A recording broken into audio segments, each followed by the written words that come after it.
Cochran delayed him, so it's not really his fault.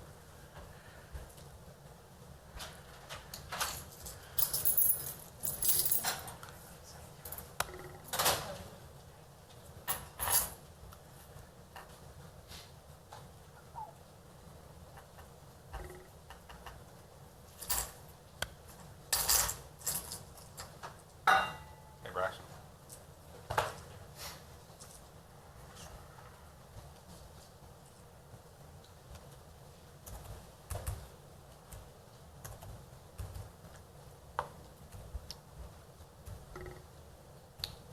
It's kind of quiet.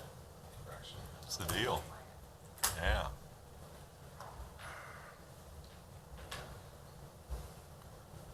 James, the paving's looking pretty good. Okay, so they get over to you this morning, sir? They're all around. I'm sure they're going to be there. Good, good, And lots of notification. That made everybody happy.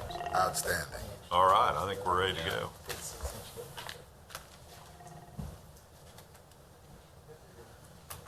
Good morning. Welcome to the September 14th Public Works Infrastructure Committee meeting. We always start out with introductions. My name is Neil Dobler, District 7. Mr. Emerson? You're muted. You're muted or we're muted, one of the two. We're muted. Halen?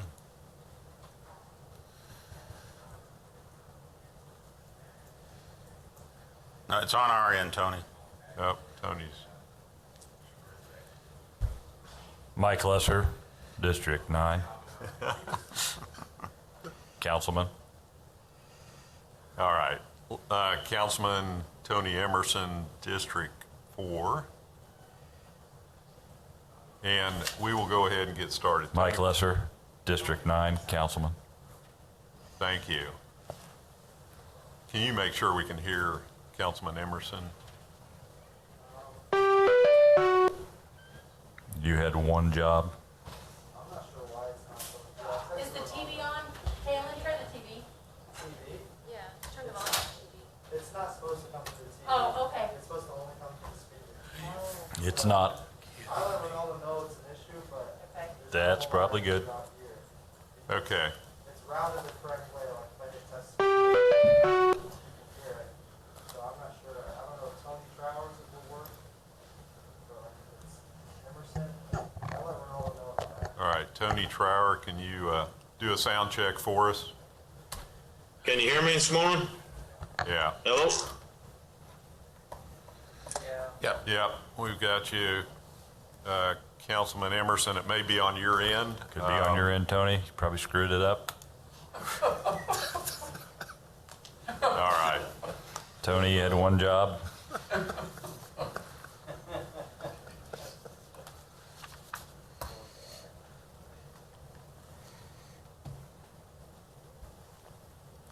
Okay, we're going to move ahead.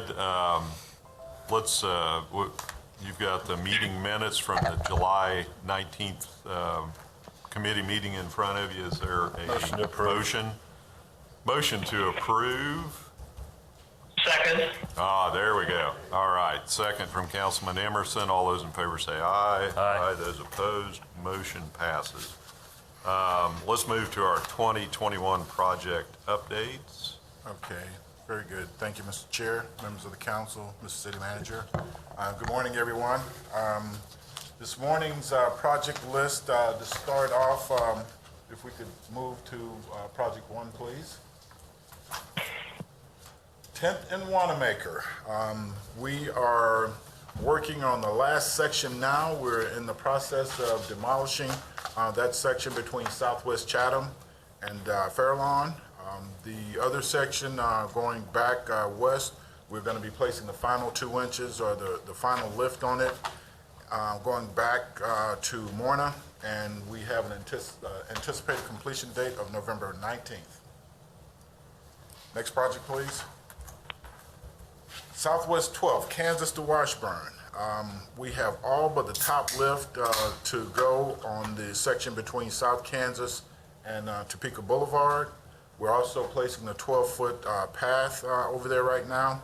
The concrete is being placed between Topeka and Taylor Street, and about 90% of the utility work is completed.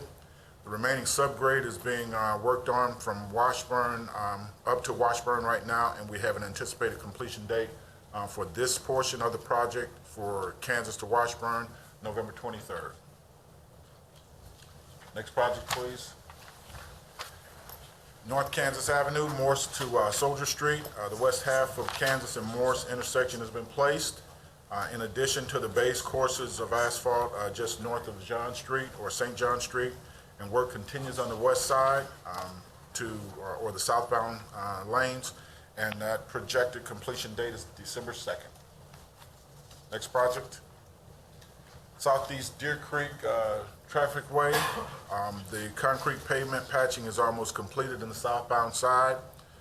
The completion date is anticipated to be mid to late October, and two-way traffic continues on that particular portion of the project. Next project, please. Central Park Neighborhood Sort. The last sanitary sewer and alley are under construction with an anticipated completion date of October 29th. Next project. Southeast 37th Turnpike Bridge to Southeast California. The eastbound lane is open to westbound traffic only. Found that out this weekend on my way to the lake. The westbound lane has been milled and about a third of the curb and gutter have been removed. We are placing that this week. Full depth patching and overlays will follow with a final completion in late October. Next project. Northwest Furman, Lower Silver Lake to a quarter mile north. The demolition of the existing asphalt surface and subgrade work continues, and we anticipate completing that by November 8th. Next project, please. Southeast 29th and Kansas intersection. Construction is expected to begin this week. Most of the north leg will be replaced, and the raised median will be removed also, and the turn lane will be striped. The middle of the intersection will also be milled and overlaid, and we expect completion by November 5th. Next project, please. Southeast Adams, from 37th to 45th is going to be milled and overlaid. This was originally scheduled for 2022. It's going to be done this year in anticipation of using Adams as a detour route for California, which is going to be constructed next year, 2022. The start date is going to be October 4th, and we expect to be completed by the 29th of October. Next project, please. Southwest Fillmore and Southwest 9th Street. This is going to be a mill and overlay with the anticipated project start date of October 10th, with final completion about October 29th. Next project, please. Now we're going into our projects that are in design. This is the 17th Wanamaker and Westport Bridge project, where both 17th to the I-470 bridge to Wanamaker and the Westport Drive to 17th to Wanamaker will be reconstructed in 2022, and that's going to happen prior to the start of the Southwest 17th to McVicker to I-470 bridge project, which will both be constructed in 2023 and 2024. There's also going to be a water line replacement from Westport to the Days Inn and Econo Lodge hotels, and the bid's going to be let in the spring. Next project. Southeast California is going to be reconstructed.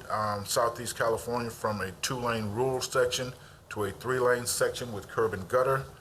The complete streets repairs, road rehabilitation, and complete reconstruction from I-70 to North Southwest 45th on the south, and it's going to be bid in the spring.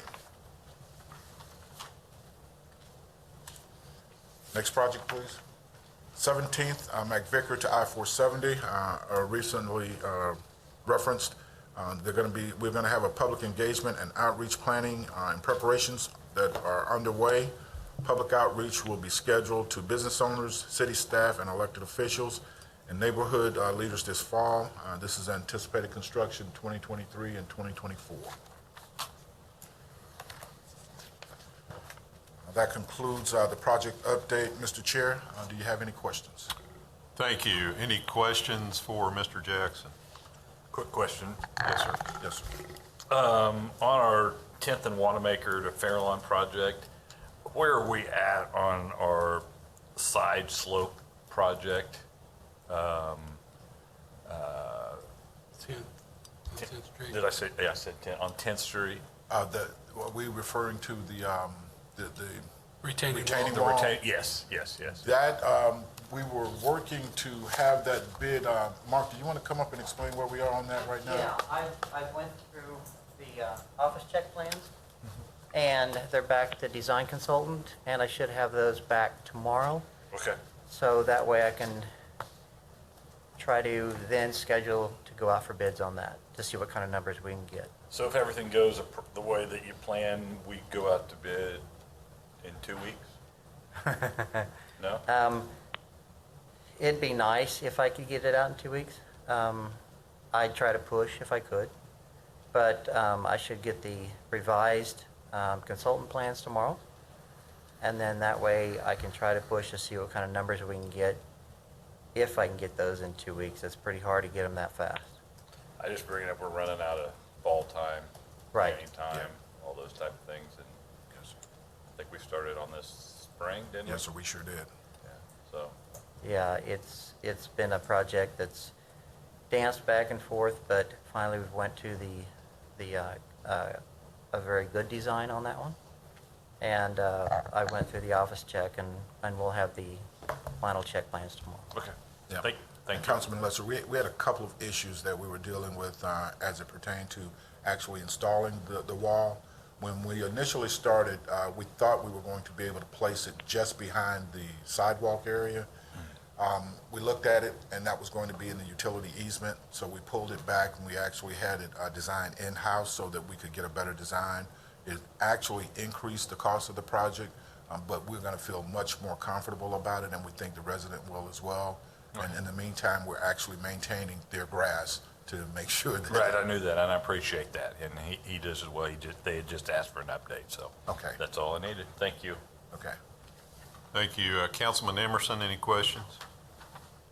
I just have a couple of comments, I think. Number one, the Southeast Adams actually milling and overlaying a route that's going to be a detour for a major project is great.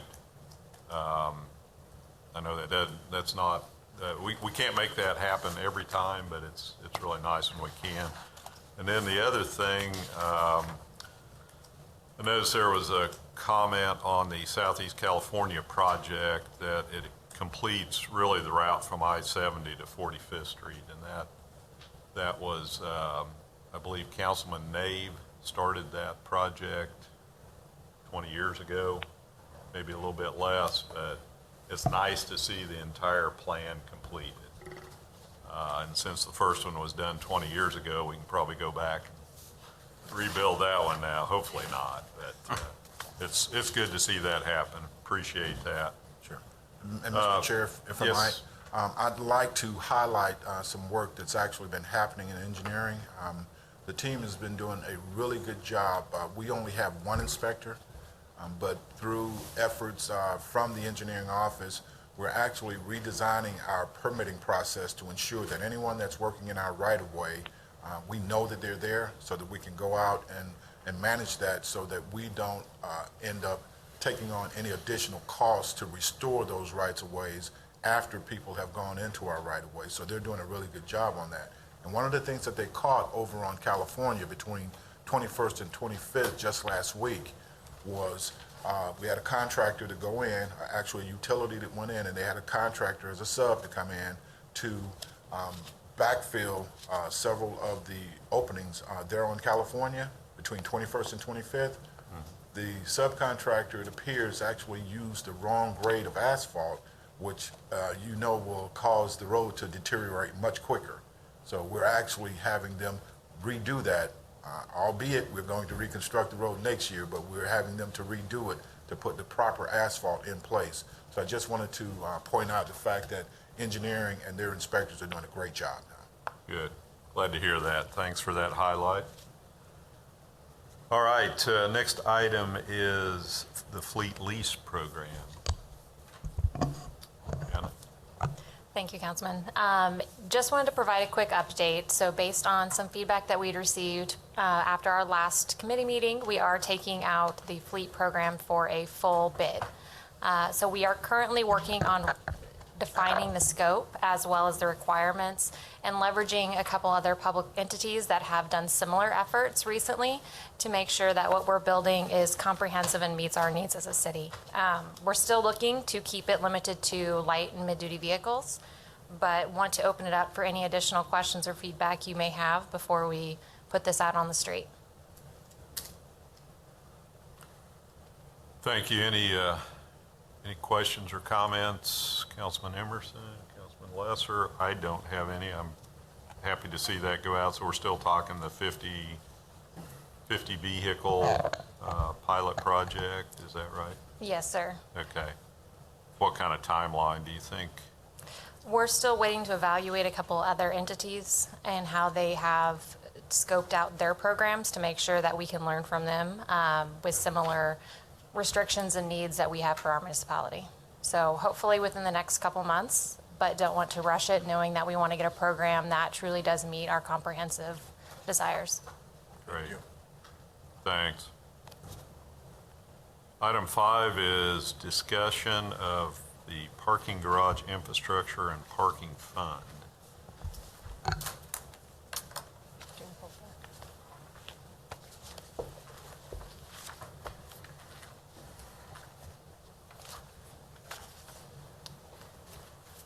So going back to our downtown parking plan, we've had a lot of discussion over the last few years regarding different infrastructure needs we have. So we'll touch briefly on some of our pro formas as asked about in the last infrastructure committee, just touching high level what that revenue and expenses look like by each garage, as well as some of the next steps that we're looking in terms of revamping our parking rates and some of our downtown parking structures.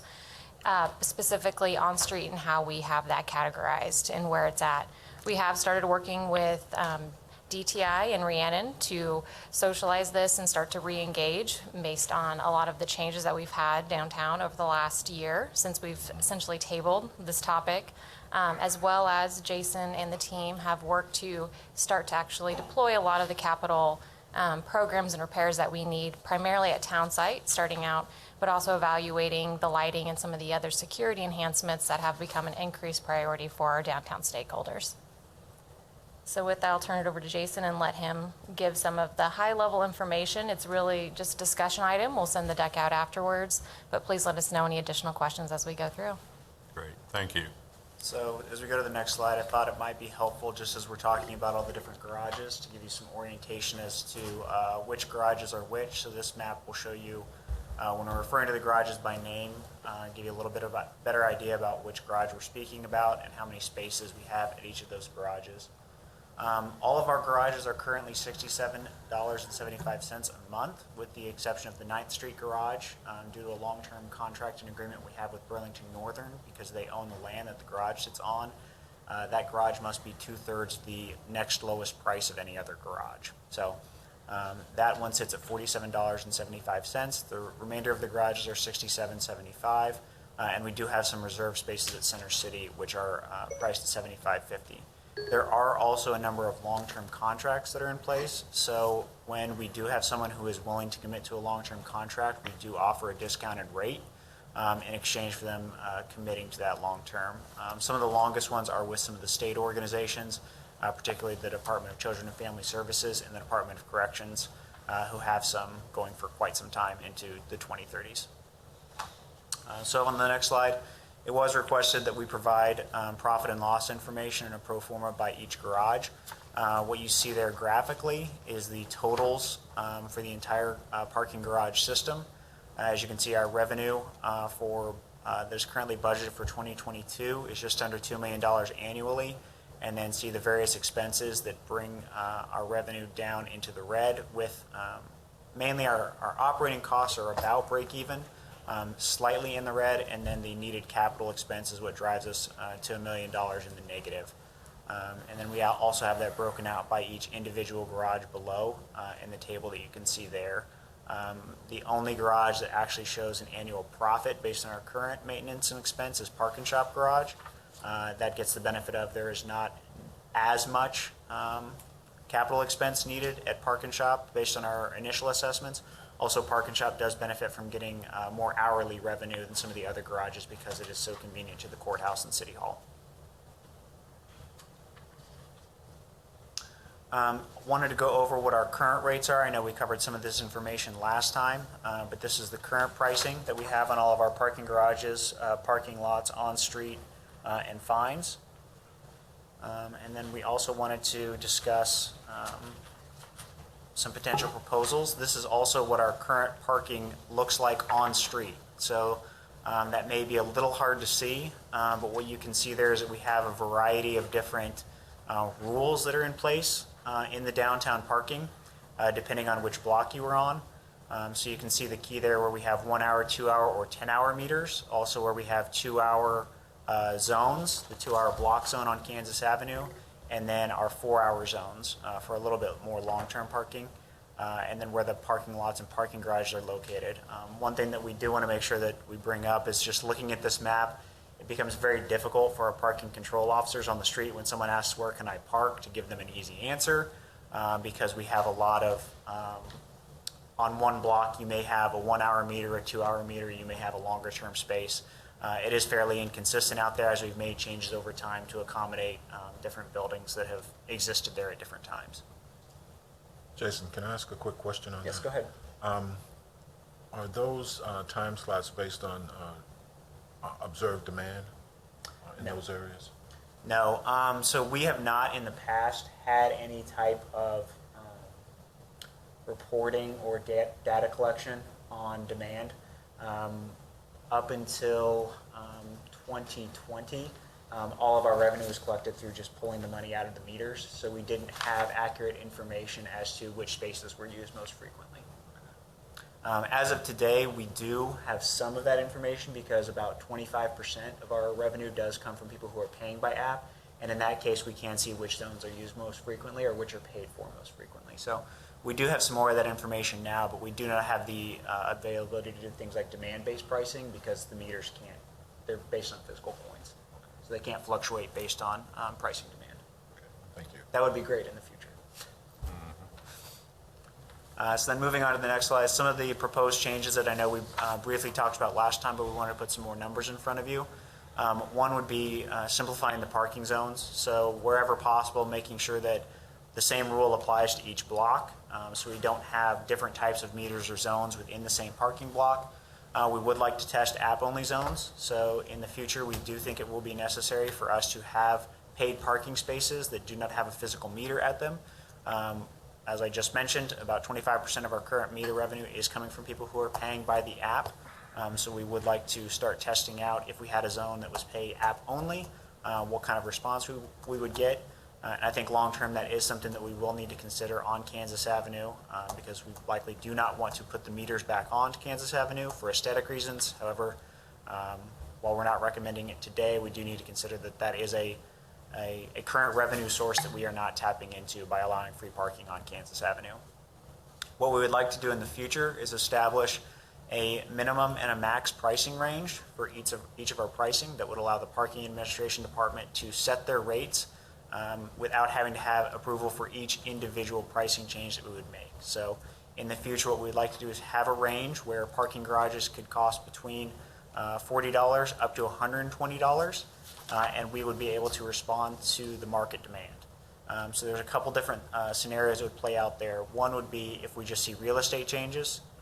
If we were to see, for example, currently on the north end of Kansas Avenue, we have Evergy and Burlington Northern. If they don't have as many employees long-term, but we see a lot more employees at the Townsite Tower, it's going to create a very different demand in the garages that are on the south side of Kansas Avenue versus the north side of Kansas Avenue. So that would give us the flexibility to adjust pricing based on real estate demand.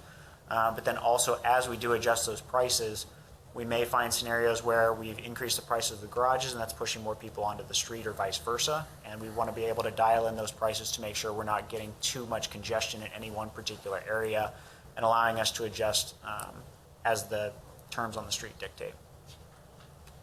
So At that point, we kind of wanted to open up for discussion about those ranges, what you think about that approach, or any further questions that you had. Thanks. I wonder if we could go back to the annual revenue and expense spreadsheet there. Could you just kind of walk us through the various columns? Sure. Maintenance, insurance, utilities, pilots, this type of things.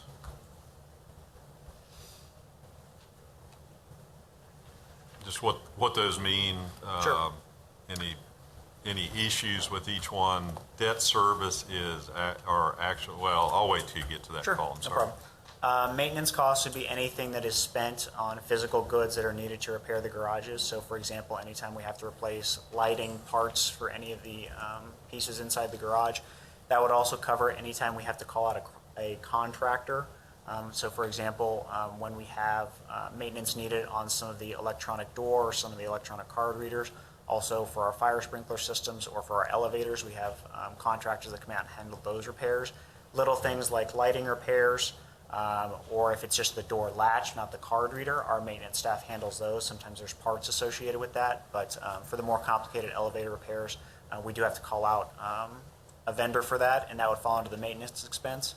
Insurance would cover the property insurance. That is an expense that has gone up significantly over the past 2 years, which has been a significant blow to our operating revenue.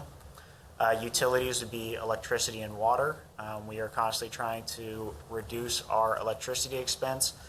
We have been trying to replace the lighting with LED lights when possible. However, the light fixtures are old, and that is one of the things that is in need of repair at this point. Pilots payments in lieu of taxes. Tax in lieu of tax payments, those are the taxes, the pilots are what are assessed to each individual garage. Employee expense covers our parking administration staff in the office, as well as our maintenance staff that works on the garages. And then there is a share of employee expense for our parking control officers that is assessed to the garages. The majority of it is assessed to the on-street parking fund. However, they do still patrol the garages and make sure that as part of their routes, they go through the garages to make sure there's no issues or problems throughout the day. Internal services would be things like our IT expense for maintaining our servers and the various software programs that we use to maintain the parking systems. Office expense would be the cost for our office upstairs, where we, little things like office supplies and various other permits and things that we do have to print from time to time. Debt we do currently owe on the Crosby Garage and on the Center City Garage. So Center City Garage still has debt payments through 2031. Crosby still has debt payments through 2036. However, I will tell you that the way that the debt is structured, it would be nice if in 2031 we were going to see significantly lower annual debt service, but the way the debt is structured, as the Center City Garage is paid off, there is additional debt that is due on Crosby, so that the annual expense is fairly flat at this point. Obviously, that changes as our finance department pays off bonds earlier or makes whatever arrangements they make based on the market. And you said that's through 2036? Correct. Okay. Remains fairly flat through 2036. So over the next couple of years, so for last year, I believe our expense was around $600,000. I can get you the exact figure. It does go up in the next couple of years to close to $900,000 for a couple of years, and then comes back down back into that $500,000 to $600,000 annually range. And that was, I got an update from our finance team not long ago, but that is not updated as of today. So if they go out and it's advantageous to replace those bonds and reissue them, they would do that. And then the annualized capital expense is our estimate over the that we received from Walter P. Moore for the 10-year capital improvement plans, and then taking that 10 years worth of expense and annualizing it to a one-year budget. So essentially taking that 10 years and dividing it by 10 to what we would need to be spending in each garage on average every year. Cash or additional debt service? That is something we will have to discuss. So we're putting together, based on the revenue enhancements that we would like to make for increasing the cost of some of the garages or changing some of the on-street revenue, We have a few different scenarios that we're playing with that would either cover them by cash, but I will tell you, if we were to do the entire $10 million worth of improvements, it would likely be that we would need to reissue additional debt to cover that. Currently, the parking does manage a reserve fund, which currently that reserve fund sits at about $2 million. However, we do have budgeted this year to spend an additional $800,000 for the repairs that are needed at town site, which would obviously reduce it. And then if we continue to make repairs over the next few years, we would need to either increase the revenue substantially so that that fund wouldn't be reduced, or issue new debt. So if I'm looking at this correctly, without the additional capital expenditures, we're pretty much breaking even right now. Is that correct? That's correct as of right now. Our annual operating expense is about break even, given the 2022 budget. Right. We do expect that revenue will rebound. We are hoping that by 2023, we will see our revenue back up to where we were pre-pandemic, which for the garages is about an additional $400,000.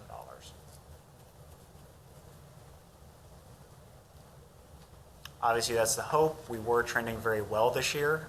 August was not a good month for us. We did see our revenue drop down below where it was in June and July. Not quite as low as it was back in January and February, but August we did see that we had fewer people in the garages. So that's something we'll just have to keep monitoring for the rest of the year as people adjust their going to work schedules. Right. Okay, I'll stop there and ask if there's any questions, Councilman. Is the insurance cost of $190,000, is that part of our city plan, insurance plan in totality? So then it's subject to, what's the deductible that we carry at this point in time on the property portion of that? I want to say it's 500,000, but I'm not sure. That's fine. Is that right? Steve says that's right. It's That is 500,000. right.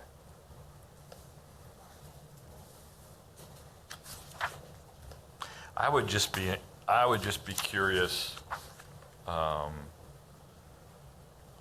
with the $500,000 deductible, I would just be curious,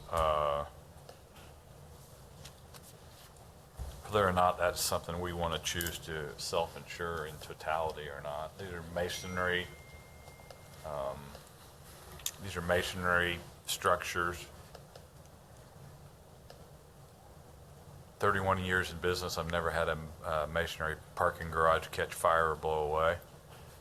I'm not trying to be facetious, but, I'm just thinking about it. When the insurance rates went up with this last budget period, parking was hit very materially with the insurance reassessments that we did undergo. So that number went up more than double than what it was, if I recall correctly. Mm-hmm. So it was a fairly significant hit to the parking budget as we look forward. I will address I do write several significant parking garages, one of which does not even approach I'm looking at the town site garage, for instance, and I do write in the private sector another garage that is similar to that size, construction, et cetera, et cetera, et cetera. And our premium on that is probably 25% of what that is, quite honestly. Regardless, that's neither here nor there, but I think we maybe just, honestly, it's $190,000. I think we possibly evaluate whether or not that's something that we self-insure. I would ask that we do a loss history over the last 20 years of, that's going to be tough to do, but those premiums seem high to me for. The other thing we may need to look at is determining whether or not that allocation that we're having is accurate. In other words, our actual exposure related to those buildings maybe is 100,000 versus 190, because what we do is we parcel it out based on the valuation we've placed on a property. And so what we've assigned to this division for an expense may be high. I think that's the other thing we can look at as well, is that even if we weren't self-insuring, as you're suggesting, and we'll analyze that, the allocation may be high. And I think we need to evaluate that and make sure the allocation's correct to this fund. Well, it should be a real number because your rate is going to be a rate. You're going to have a rate that you're going to be able to just determine based on what the value of the structure is. So it shouldn't be an Yeah. allocation. It should be an actual real number Right, of but what we'll verify that. That's all I'm saying. of what you're paying. And that's where I get to the point of some bitch isn't going to blow away. None of them are going to blow away. Yeah, you're right. The allocation, the coverage for tornado is more of the issue than it would be related to fire in a situation like that, probably. And then even that's stretching it, so Yeah. we'll analyze it.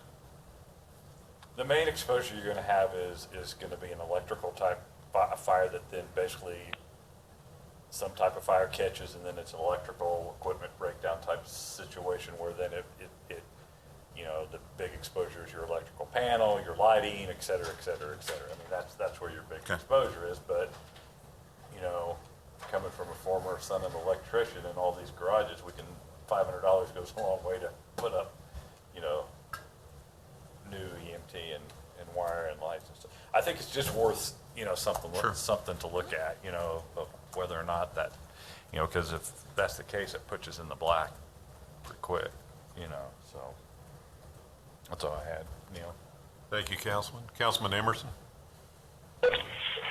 Thank you, Chair. Just a couple of questions. The first is, the slide you had up that talked about maybe doing the short-term, can you guys hear me okay? Yes. About doing the test-only app. One thing that caught my eye was, you're saying right now that's 26,000. Okay, that's just August 21st amount, isn't it? Is that correct? Yeah, so right now, about 26% of our meter customers pay by app. Or I should say 26% of our revenue comes from the app versus people paying by coin. Okay, and those numbers you give there for the app, just for the August 20 of 2020, well, that's just for 1 month, is that correct? That's correct. So we rolled that out last November, and initially the adoption was very, very low. It has been climbing month over month, and now we're at about 26%. So we are seeing people take advantage of it, more so especially in our 10-hour meters, because those are people that are typically parking for a long period of time, and they're accustomed to using those spaces. Okay, fantastic. My other question would be on the pilot fees, what are those, how are those calculated? I just did some quick, I can't find a rhyme or reason. Some are 13.5%, some are 9%, some are 10%. Can you tell me how those, now I'm basing on revenue, maybe it's not, well, obviously it's not on revenue then. At the total level, I would have to defer to some of our partners in finance. I can tell you what we get from finance is an overall number to allocate towards parking, and then we assign it to each different revenue center based on the revenue that parking garage or parking lot generates. Where the overall number is, I don't dictate that. I'd have to ask finance how that's calculated. Yeah, it looks like the overall number is a little over 10%, and then like I said, it's kind of, I can't figure out the pattern because some are 13.5%, some are 9%, some are 10.5%. I'd be interested, I guess, in seeing how we arrive at that. Yeah, and that is something that we allocate internally. So we get a top line number and then it's allocated internally. So the intention would have been for the percentage to be the same. It may not have ended up that way. When we do, so in the past, we have not budgeted each individual garage as its own profit center with its own expenses associated with it. That was something that was changed for 2021. So that is something that, like I said, I was brought on in November of 2020, and that was something that I quickly moved to implement, that we need to be making sure that expenses for each individual garage or parking lot are successfully applied back to that revenue center instead of simply being applied to parking overall. So we should, as we go forward, have more accurate numbers for each individual revenue center. Okay, that makes sense. Thank you. I've got a couple more questions. First one is the Kansas Avenue side street parking that's currently been bagged, I think, for a long time. Since 2017. Right. What are we going to do with that in the future? My recommendation would be that we convert those to 2-hour meters. Based on the estimates that I can make going back to 2017, I would conservatively estimate that's about $100,000 in revenue if we were to put those meters back into service. Underneath the hoods right now is a combination of 1-hour and 2-hour meters. I would recommend that we convert them all to 2-hour meters. And then continue at this point to allow Kansas Avenue to be the 2-hour block zone, and then charge for each of those 100 blocks on either side. One problem that we are seeing right now is because there's the 2-hour block zone on Kansas Avenue, and then each of those 100 blocks on the side streets are separate 2-hour zones. We do see people hopping back and forth that are, they're all day, they're just moving their car from spot to spot to spot, which is not behavior we want to encourage. We want to keep those spots open for visitors. Yeah, that's an art form in Topeka. It is. So would you recommend we do that immediately? Or- I would love for that to be implemented immediately, but yes, that is one of the key revenue. As we're looking at increasing our revenue over the next several years, that is one of the first things on the table that I think we should implement. So when those were implemented, they were implemented at behest of the city manager at the time. So it's not technically a ordinance-based regulation. However, that is something that we would like to seek the guidance of the governing body as to what that desire would be before we would take any action, whether it's to remove the meters, keep them, whichever way. They are an eyesore. We all know this coming downtown, so one way or the other, removing the yellow bags, whether the meter comes with it or not, is something we'd like your feedback on. So I think they originally were instituted when we did the Kansas Avenue project and took the parking off Kansas Avenue, right? Correct. Yes. Which that project was completed 5 years ago. Correct. All right. Have we had input from DTI on? Yes. I'm sure they're thrilled about it. So we presented some of the information to the parking subcommittee of the DTI board. Okay. Went over what we went over last time at the infrastructure committee. I shared that same information with them. Mixed results. Some of them were saying, well, obviously, we do have to have improvements to the garages. Obviously, they had a concern of safety and security. We heard feedback from them about things like shift workers, making sure that we have adequate parking for them and making sure that it's safe. But they were very receptive to the idea that, there's probably going to need to be meters on each side of the 100 blocks of Kansas Avenue. I was expecting to hear overwhelmingly, you can never charge for Kansas Avenue again. I found that some people were more receptive to it, other people were less receptive, but overall, they were understanding about the need to make changes and that the status quo isn't acceptable. Seems like a step at a time. Maybe we address the side streets first. That was the feedback we've received multiple times, is that it's easing back into it, especially knowing some of the challenges we've had over the last year. So still having a free zone on Kansas Avenue is something they're not necessarily ready to 100% agree to move forward with, but the 100 zones they know and acknowledge it's an art form downtown, and they're not seeing the value that maybe at one point they were thinking they were going to get from it. And the construction is well done, so there's plenty of parking right on the avenue. So your desire is to bring that in the form of a resolution in front of the governing body, is that right? I don't believe it has to be a resolution, but yes, to take it to the full governing body to get your feedback. Or just That might be discussion? the easiest. It's a motion or a resolution. It'd probably be easier just to write it up as a resolution. That way, we clearly understand what action is being asked of the governing body to take. Is that an action we could take in this committee to send it to the full Yes. council? Yes. I'm thinking about not waiting another month to come here and Yeah. Yep. then a month to go, or then going to the council. Yes, it would be an action that you could take. Thoughts on that from the committee? Have we done any, on those old meters, the 2017 meters, have we done any troubleshooting on any of those to see the functionality of them, et cetera, et cetera? Yeah, there probably would be some that are locked up or rusted that we would have to replace. We do have ample inventory of replacement heads that we could switch out if they are non-functioning. But that would be something that we would have to remove the hoods and then allow time to replace the ones that are non-functional. Since they have been out of operation for quite a while, there's probably some rust in play. And then, sorry, Councilman, and then change them all to 2 hours? Is that- Correct. Okay. Go ahead. And would those be something that would be consideration for the, the app that you talked about versus using, from an aesthetic standpoint, if it's not functional, getting rid of them and going with the app program you've talked about? Is that a consideration? It could be. So I would say that what I would recommend is that if we only have a few that are non-functional, we don't have a block that have some meters and no meters. I think that would be confusing to the public. But yes, we would make it so that they could be paid either by coin or by app.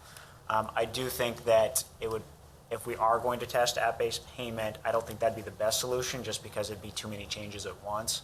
I think we'd want to implement that in a lower traffic area, like in one of our 10-hour meter zones, to pay only by app there. For example, and this is off the top of my head, one of the places that might make sense would be in the 8th and Monroe lot, where it is all 10-hour meters, and just having that marked as pay by app and having signage there that says that you have to pay by app there. Those spaces are not used that frequently by people just going in and out. They're typically used by people who have business at the courthouse on a regular basis, so they're familiar with the rules. Let's just say that 50% of these are now non-functional. What's the cost related to, I know you said that we have an inventory, I don't know what sufficient inventory is, but let's just say half of these are non-functional now. Is there a pro forma of a cost associated with that, or is it as easy as swapping out the old ones with the new ones, and we're not going to incur any cost in doing that? It would only be the labor of swapping it out. We have adequate inventory of those coin-operated meters that are functional. And when you say labor, that's our labor then, in-house? Our internal maintenance staff In-house. to go out and unlock the meter, remove it, and then put a new one on the pole. Okay. A couple years ago, we went through an exercise prior to my coming on the team where we eliminated a lot of the paid areas and flipped them to the 4-hour zones. When we did that, we held the inventory, so they're not new meters. So we're not paying to upgrade those because at this point financially, that's a large capital investment that we don't have ongoing revenue to support. But we do have used meter heads sitting in storage in the event that we do need to replace out malfunctioning ones. So we have quite the stash. Thank you. All right, Councilman Emerson, thoughts on removing the bags from the meters on the 100 blocks?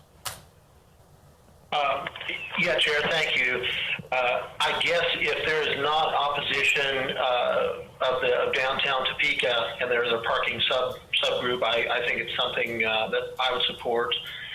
I did have a question, though. I may have misunderstood this, but I heard it said that people are moving from those onto Kansas Avenue and back and forth during the day. And if that's correct, I was under the impression that we have a 2-hour total time that people can park a day for free on Kansas Avenue between maybe 6th and 10th, and we track that. I thought is that correct? That's correct. What's happening is people are allowed to park for 2 hours a day between 6th and 10th on Kansas Avenue, but because the yellow hooded meters were not implemented by statute, there is nothing that allows us to then ticket someone who uses the 2 hours on Kansas Avenue and then moves to off Kansas Avenue onto one of those 100 blocks and park for an additional 2 hours. So as Councilman Dobler said, it is an art form. There are people that are taking advantage of that. Our parking control officers would tell you which cars they see every day doing it. So it is something that's happening right now, which was never the intention of putting those hoods on. Sure. Oh, okay. Thank you.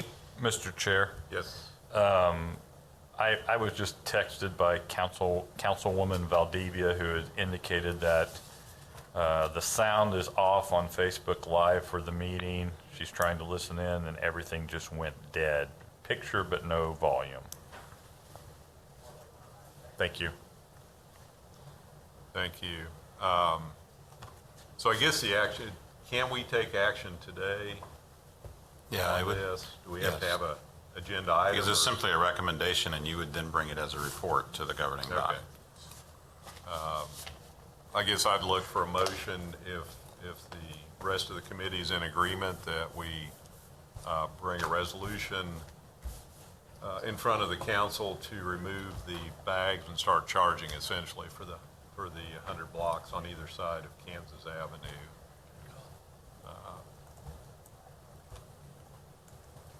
So I couldn't tell if he was doing that. Okay. So moved. Have a motion? Yes, All right, motion and a second. All those in favor say aye. Aye. Aye. Those opposed, motion passes. So we'll expect to see that as on whatever We'll applicable bring it as soon as we can. council agenda we can. I think that'll be great. I mean, why pass up $100,000 revenue when I don't think this is needed anymore? The other question that I had, so I hear this once a week or so from somebody. Why don't we just sell the parking garages? Why don't we collect our money and do something else? Can you talk a little bit about that? So I guess question number one is the study that was done, what does that gain us in 10 years? What condition are those parking garages going to be in? And are we going to be looking at another capital expenditure at that point similar to this? So I would say it's a combination. So there are certain things that they recommended that would require ongoing maintenance, not necessarily just a one-time cost. So for example, if you're applying traffic coding, that's something that has to be reapplied every so often. Now in our case, this is, the traffic coding has deteriorated to the point that it's caused some other maintenance issues because it has gone so long.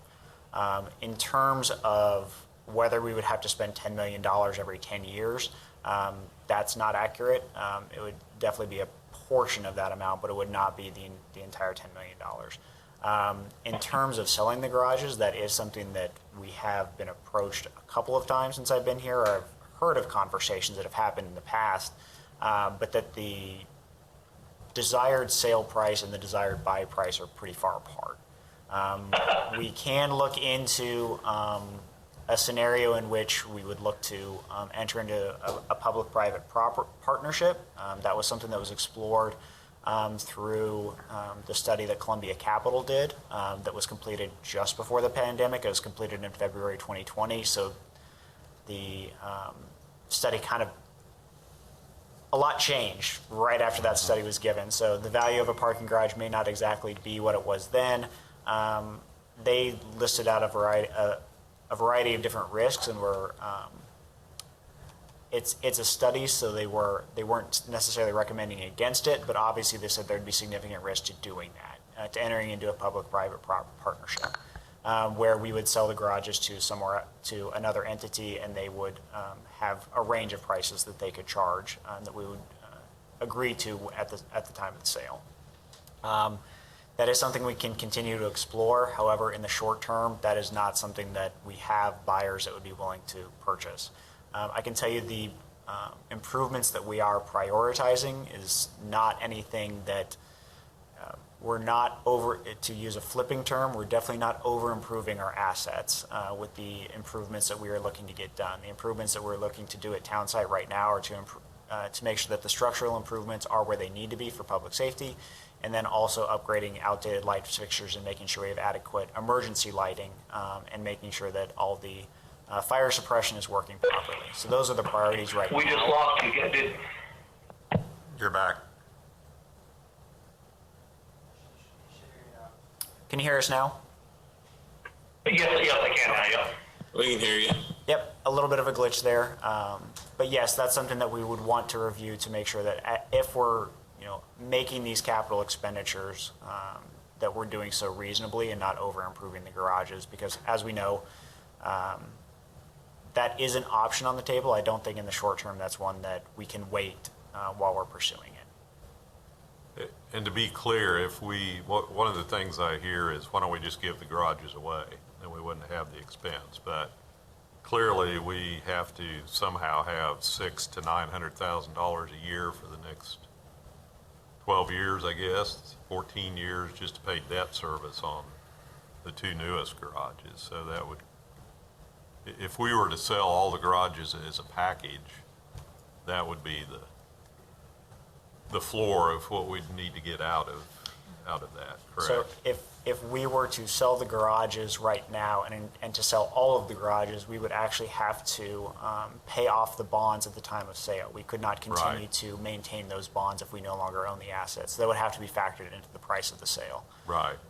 One thing that I did hear from the Downtown Topeka Committee too is that there have been discussions in the past of how much parking costs and what the perceived benefit of that is when you're looking to rent a space downtown versus renting a space somewhere else within the city, and how that affects your overall facilities costs. Most of the feedback we got was they feel like they're getting a pretty good deal right now in the parking for garages. There are some downtown stakeholders that do supplement they own a parking garage, but then they also rent spaces from the city.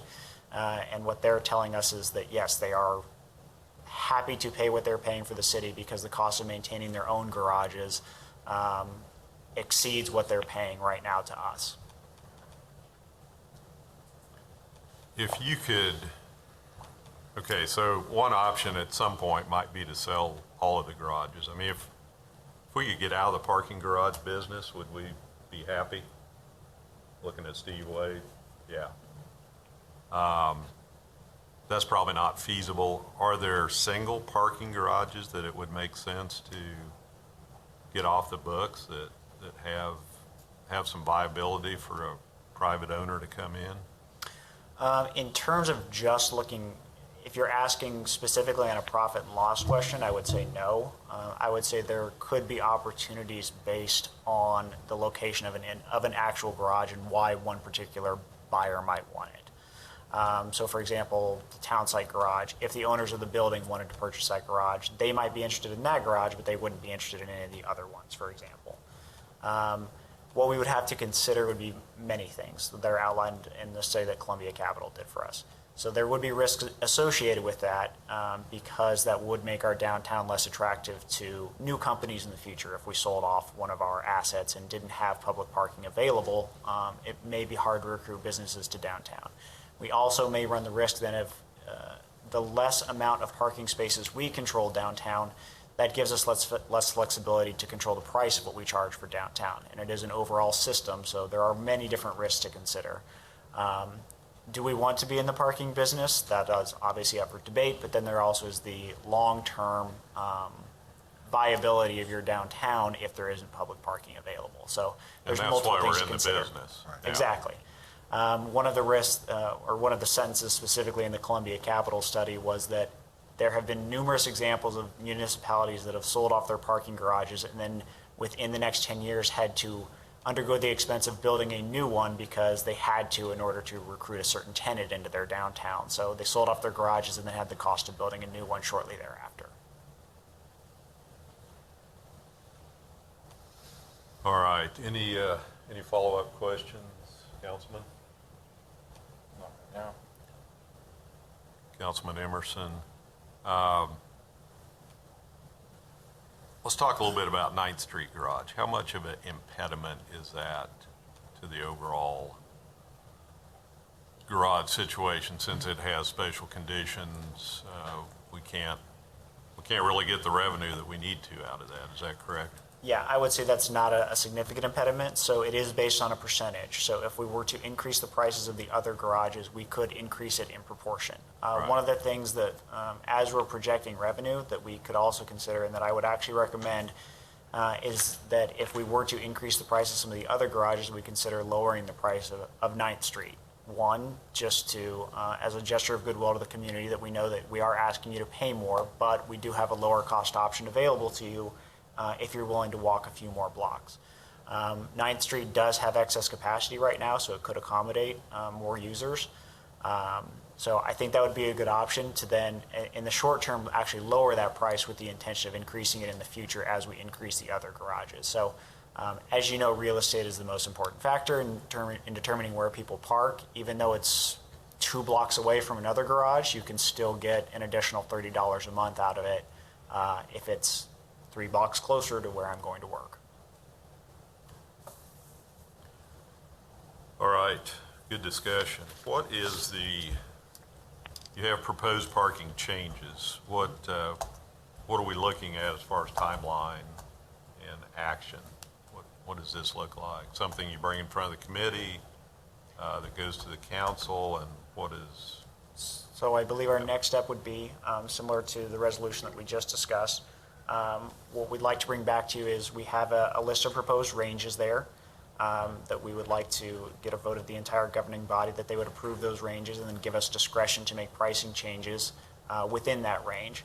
We would also like to present to you, just as we saw the map earlier, kind of a new layout of what the rules regarding downtown parking would be. So a couple of things we'd like to do, eliminate a number of the 1-hour meters, convert those to 2-hour meters to reduce confusion. Also, we'd like to remove some of the 10-hour meters that are very underutilized right now in some of the areas that are pretty far away from most of the downtown businesses and convert those to 4-hour zones. So some of our restaurant and service industry partners have told us those 4-hour zones are popular with their shift workers because they're not downtown all day, they're only downtown for a portion of the day. So those 4-hour zones are an attractive option for them because obviously if you're working a lower wage, it's a very different calculation in terms of paying for monthly parking. So when that's you say attractive to them. 4-hour zone, is that 4 hours of free parking? It'd be 4 hours of Okay. free parking between the hours of 8 and 6. So Just for example- regulated from a Yep. time standpoint? So if Okay. someone is working an evening shift in a restaurant, it'd be a place that they could park, not have to pay for parking, and then by the time their shift ends, it's after hours, and they could retrieve their car without having to pay for parking while they were at work. And that's an attractive option for people that maybe they only work during business hours a handful of days a month, not every day. So with the rates that you're seeing on here, this is a working draft that's very similar to what we had presented to the downtown stakeholders over a year ago prior to tabling this. So we would like to take it back to them with defined rates, receive the feedback, make sure that there's no glaring concerns before bringing it back to this body to approve to take to full council. All the rates that are specified on the proposal do require an ordinance change because they are specifically called out within our current ordinance on a per garage or per zone area. So this would be a change to how we've structured it in the past and would definitely, excuse me, need to be something that we have the full governing body vote on.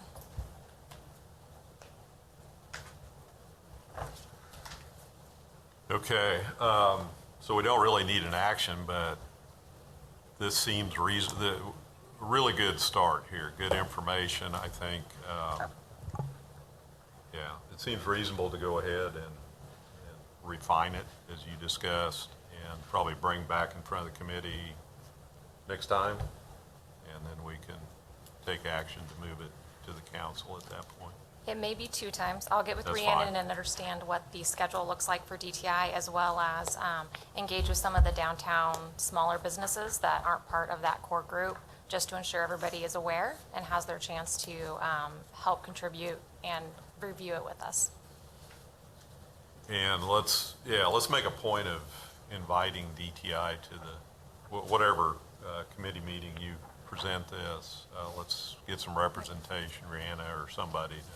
Rhiannon has a standing invite. I forwarded it to her. Unfortunately, today she did have a conflict with That's another fine. meeting. Right. But we can get her for the next one. Okay, perfect. Any other questions from the committee? Councilman? No, sir. Councilman Emerson? All right, thank you very much. Let's move on to, all right, presentation of the stormwater model. You can sit if you want.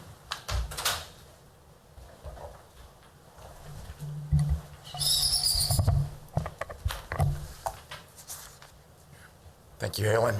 Good afternoon, committee members, Braxton Copley, Utilities Department. I just want to take this opportunity to go through the interactive stormwater model. This is one of the deliverables under the Stormwater Master Plan that is currently being done jointly by Benish and Wood on our behalf. They developed this model. This is an interactive computer model. Can you just switch back to that real quick, Halen?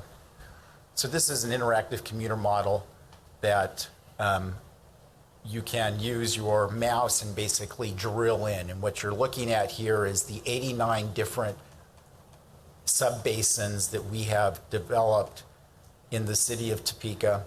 And the model is predicated based on color. So if green is good, dark green is really good, and then red is bad. And so what you can do, and unfortunately with technology not working when you need it to work, I just went ahead and did a canned PowerPoint presentation. I'm certainly available for any of the committee members or council members if they want to set up a time, come to my office, and we can basically drill into the map together to go into this. But I just want to show off some of the items. So the background to this, Helen, next slide, is we took two different levels of service. We took the watershed level of service, and then we took the conveyance system level of service. The watershed level of service, we scored the basins based on 1 to 5, 1 being a high score, 5 being a low score. So 1 is good, 5 is bad. And then we looked at these various items. So the first item was nuisance flooding. If you have flooding that occurs in, say, your residential yard or your business or industry, but doesn't get into the building footprint, that's nuisance flooding. So 1 would be if it's just a little bit of nuisance flooding in a residential neighborhood. 5, the worst, being in an industrial area or commercial area where they obviously need all of their grounds and facilities to store materials to be able to operate. Then we came into the 2 highest rated in terms of the percentage score, the cost of damage and the number of population effect.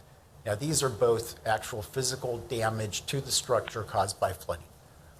And so cost of damage would be if the cost of the damage was you completely inundate a house, we took the value of the house, the appraised value of the house, and then we also looked at, obviously, and it ranges from 0 to 400,000 was the range that we used. Now, to offset the cost of the damage, we had to come in with the number of population affected, because you could have a very high valued house out at Lake Sherwood that a single house could be easily $250,000, but in parts of East Topeka, you could have 15 houses with a value of $30,000 each. And so to be able to level the playing field and basically have the offset in terms of cost of damage versus the number of people affected, we actually weighted higher the number of population affected. And then the last that we have in terms of the model based on the level of service is community impact. Clearly, if you just have a little bit of nuisance flooding in a park, that is much less impact than if you have one of your hospitals, a prison, a police station flooded. So moving over to then the conveyance system level, this is where we really got granular in terms of we looked at all channels and pipes throughout our conveyance system. We currently have about 400 miles of pipes and about the same amount in terms of channels. And so what we did was we went in and we rated all of those, again, 1 being the best score, 5 being the worst score. We looked at remaining useful life. We looked at the material. We looked at collateral damage. For example, if I were to lose a particular asset, would I also then have damage to a sanitary sewer system? Would I lose other infrastructure, gas, cable, water line? So that's where we looked at the collateral damage. And then we rated based on the controlling storm event. So we went from a 10-year event up to a 100-year event in terms of the capacity. Obviously, if it could carry 100, it got a score of 1. If it couldn't even carry 10, it got a score of 5. So then drilling into the model to move to the next stage, here are the basins, and there's a numeric score for each one of the 89 basins that we did. And so if I've got my mouse and I'm scrolling in and I decide to go ahead and jump into one of these basins, pop over to the next page. This then allows me to granularly select each one of the assets here. And so that's a storm pipe on the east side of the Washburn campus. So selecting that item, and so this is rated as green, so this is one of the best assets that we have. It shows me the rank score of each one of the factors that we just went through. And then I can drill it even further in to the next slide. Go back one. Next slide, which actually tells me that this is a reinforced concrete pipe that was constructed in 1991. In this particular asset, we don't have the diameter on. And that's a separate project that we're doing with one of our interns, is going through as-built plans and helping to identify any missing information that we have relative to the storm infrastructure, material, date of installation, and size. So with that, I will gladly stand for any questions relative to our stormwater modeling. And again, will make myself available should you guys like to have a set meeting with me or a virtual meeting, and we can just really go into much greater detail. Thanks, Braxton. So why are we doing this? What's the ultimate outcome besides being able to see where the issues are?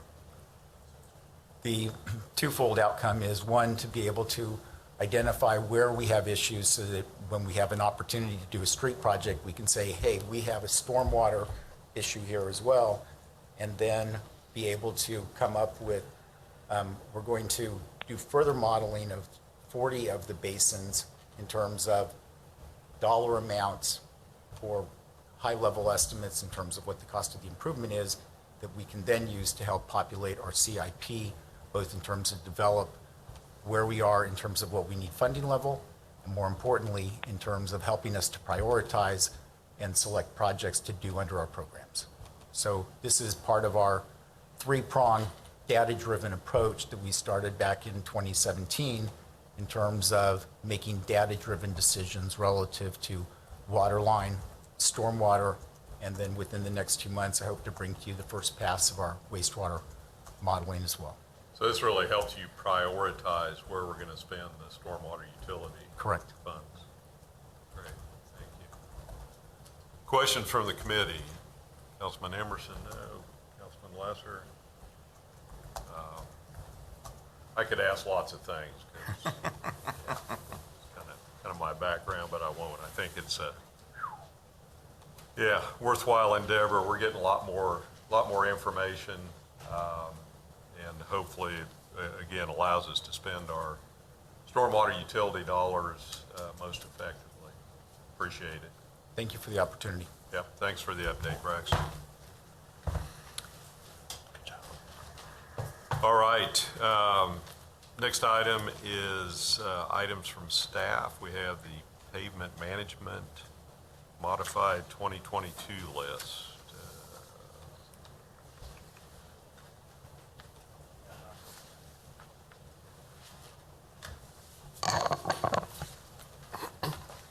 Just a couple comments on the list.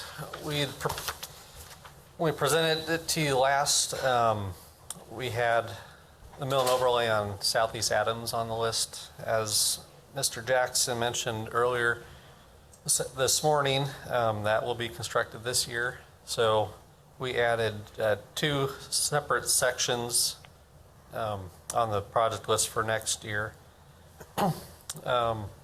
Those would be mill and overlays on a portion of Southwest 29th Street between Arrowhead east to the Shunga Creek Bridge, and then a section of 45th Street in front of the golf course down there. And so those are, again, added to the proposed project list for next year.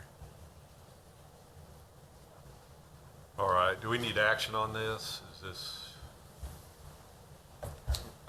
I don't think it is, unless you have an objection to the proposal. Just informational. We'll just add it. It's Right. information on our proposed list. All right, any questions from the committee? No. Councilman Emerson, no. Looks great. Thanks, Robert. Thank you. Anything else from the staff? Mr. Jackson? No, sir, not that. Great. I think the only thing from the committee is to try to set the dates for the next 3 committee meetings. If you guys have your calendar, maybe we could take a look. Does Wednesday tend to work? Let's see, this is Tuesday, actually. Does Tuesday tend to work pretty well? We could look at second or third week of those months.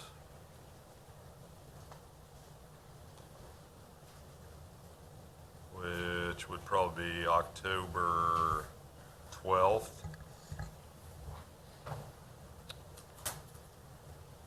That would work for me, Chair. Okay. 12th, you're saying? Yeah, that would be approximately a month from now, a Tuesday.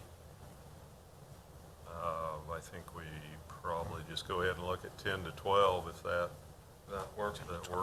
Okay, so that's October 12th, 10 to 12, November. Does that work for the room? Works for the room. Great. November 16th would be the corresponding Tuesday in that month. Works. Looks like it works for everybody. 10 to 12 is probably good again. Unless we don't get reelected, then I won't be here. Yeah, that's true.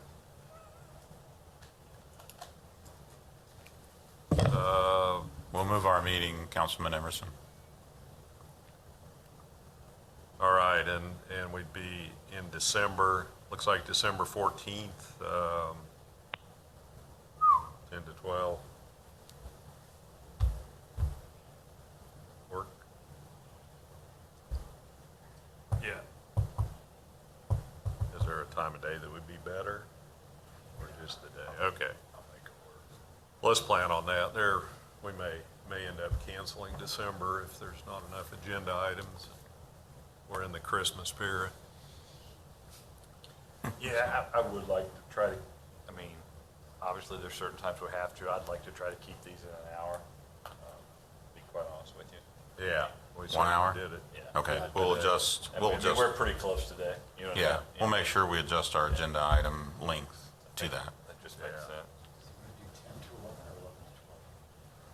You want to do 10 to 11 or 11 to 12 for those? I would say, for me, 10 to 11 is better. Yeah. I think Okay, so. that's fine. I think so. Good question. Thanks, Bryce. All right, Liz, is there anything else we need to cover? Okay. If there's no other questions, comments, we are adjourned. Thank you.